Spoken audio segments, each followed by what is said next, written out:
Hi guys, welcome to Hard Reset Info channel. Today I have XIAOMI Redmi 13R and I want to show you how to fix the problem when games not visible in your Google Play Store right there.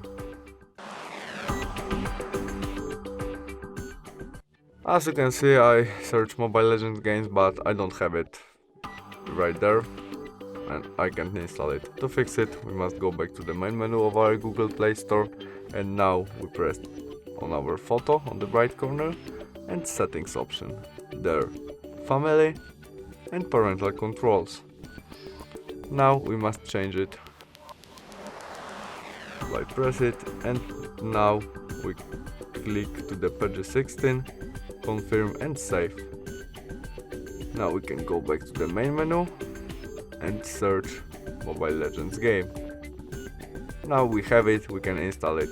And that's all. Thanks for watching. Bye.